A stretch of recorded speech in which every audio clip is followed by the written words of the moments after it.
Hello students, this is fourth part of the chapter India's external relation, political science, class 12, lesson 13.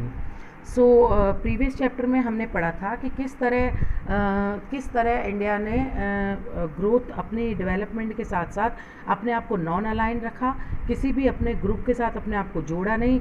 उसके बाद में उन्होंने कुछ African countries के साथ अपने रिलेशन अच्छे किए, चाइना के साथ रिलेशन अच्छे किए, बट कुछ इश्यूज़ की वजह से चाइना के साथ उनका इंडिया का वॉर हो गया था 62 में। अब हम बात कर रहे हैं war and peace with Pakistan. The conflict started with Pakistan just after independence over the dispute on Kashmir.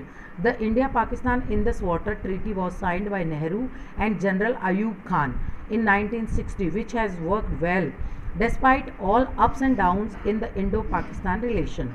In April 1965, Pakistan launched armed attack in Rann of Kutch area of Gujarat, which was followed by a bigger offensive in Jammu Kashmir in August-September. In hostilities came to an end with the UN intervention. India Prime Minister Lal Bahadur Shastri and Pakistan General Ayub Khan signed the Tashkent Agreement, brokered by the Soviet Union in January 1966. तो ये हमें पता है कि India जब से free हुआ था तब से इंडिया और पाकिस्तान के रिलेशन अच्छे नहीं थे।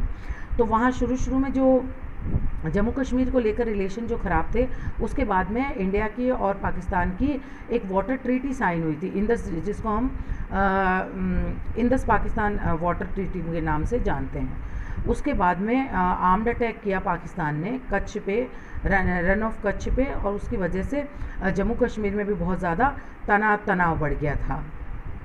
So now next is Bangladesh war 1971. In a dramatic internal politics during 1970, the East and West Pakistan rurals were not willing to accept the democratic verdicts. Throughout 1971, India had to bear the burden of about 80 lakh refugees who moved to East Pakistan and took shelter in the neighboring area of India. After months of diplomatic tension and military build-up, a full-scale war between India and Pakistan broke out in December 1971. On 3rd July 1972, the Shimla Agreement was signed between Indira Gandhi and Zulfikar Ali Bhutto. तो यहाँ पे ये छोटे छोटे problems होने के साथ साथ बीच में बांग्लादेश की प्रॉब्लम्स भी आ गई, उसकी वजह से इंडिया और पाकिस्तान के रिलेशन और ज़्यादा ख़राब हो गए, और फाइनल 1971 में जो वॉर ब्रोक आउट हो गया था इंडिया और पाकिस्तान के बीच में, उस वॉर को ख़त्म करने के लिए 1972 में शिमला एग्रीमेंट किया गया इंदिरा गांधी और मिस्टर भुट्टो के बीच में। तो उसके बाद में India's nuclear policy, the first nuclear explosion undertaken by India in May 1974।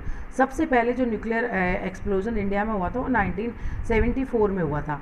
In India nuclear programme was initiative in the late 1940s under the guidance of Homi J Bhabha. ये जो हमारे बहुत पुराने टाइम में ये हो गया था, हमारा न्यूक्लियर वेपन का जो था प्रोग्राम, वो डॉक्टर होमी जे भाभा के लीडरशिप में हुआ था। Nehru was against nuclear weapons and India wanted to generate atomic energy for peaceful purpose. शुरू से इंडिया हमेशा पीसफुल पर्पस को सपोर्ट करता रहा है। तो नेहरू जी भी जो है न्यूक्लियर वेपन्स के बिल्कुल अगेंस्ट में थे, और उन्होंने सोचा कि ये जो न्यूक्लियर एटॉमिक जो एनर्जी है उसको हम पीसफुल पर्पस के लिए यूज़ करेंगे। The 5 permanent members of the UN security council tried to impose the nuclear non proliferation treaty of 1968 on the rest of the world. अब ये जो 5 परमानेंट मेंबर थे US के, जो सुपर पावर्स थे, उन्होंने सारे के सारे लोगों पे ये ट्रीटी इम्पोज की थी कि वो न्यूक्लियर इसका कोई भी प्रोग्राम नहीं करेंगे। India always considered the NPT as discriminatory and had refuse to sign it. अब इंडिया ने क्या कहा कि हम ये ट्रीटी को साइन नहीं करेंगे, क्योंकि वो 5 सुपर पावर है जो वर्ल्ड को डोमिनेट करना चाहते थे। तो इस तरह इंडिया ने हमेशा अपने आप को सारे सुपर पावर से अलग रखा, अपने आप को बिल्कुल अलग अलाइन रखा। So this was all about for today's lecture. Thank you children.